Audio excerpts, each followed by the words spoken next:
بسم اللہ الرحمن الرحیم۔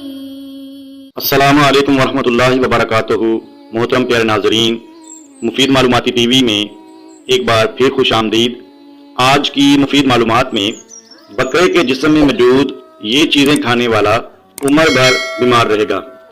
میڈیکل سائنس کی ریسرچ کے مطابق ہیلتھ جرنل میں شائع ہونے والے مضمون کے مطابق جانوروں کے اعضاء، کلیجی، گردوں، دل، اوجڑی اور دماغ کے گوشت میں کولیسٹرول اور چربی کی مقدار عام گوشت کے مقابلے میں بہت زیادہ ہوتی ہے، اور یہی وجہ ہے کہ ان کو بہت زیادہ کھانا گردہ اور جسمانی صحت کے لیے نقصان دہ ہے۔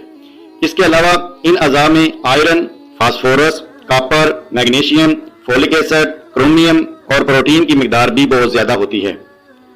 سنگاپور کے duke NUS graduate medical school کی ایک تحقیق کے مطابق بہت زیادہ حیوانی پروٹین پر مشتمل غذا گردوں کے افعال کو متاثر کر سکتی ہے، جس کی وجہ یہ ہے کہ بہت زیادہ پروٹین کا اخراج گردوں کے لیے مشکل ہوتا ہے، جو وقت گزرنے کے ساتھ پتھری جیسے مسائل کا باعث بن سکتا ہے۔ جدید طبی تحقیق سے یہ معلوم ہوا ہے کہ گردے کے گوشت کے زیادہ استعمال سے مثانے میں پتھری پیدا ہوتی ہے۔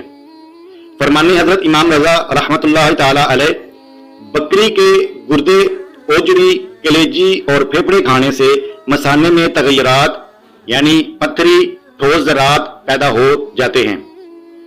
احتیاط: ساری عمر بیمار رہنے سے بہتر ہے بکرے کے جسم کے ان اعضاء کے گوشت کو کم استعمال کریں، کیونکہ تندرستی ہزار نعمت ہے۔ گوشت استعمال کریں پر اعتدال کے ساتھ۔ ویڈیو مکمل دیکھنے پر آپ کا شکریہ۔ محترم پیارے ناظرین، اگر یہ میری ویڈیو آپ کو پسند آئی ہو تو پلیز اسے اپنے دوستوں تک شیئر کیجئے اور ہمارے چینل کو سبسکرائب کیجئے۔ شکریہ۔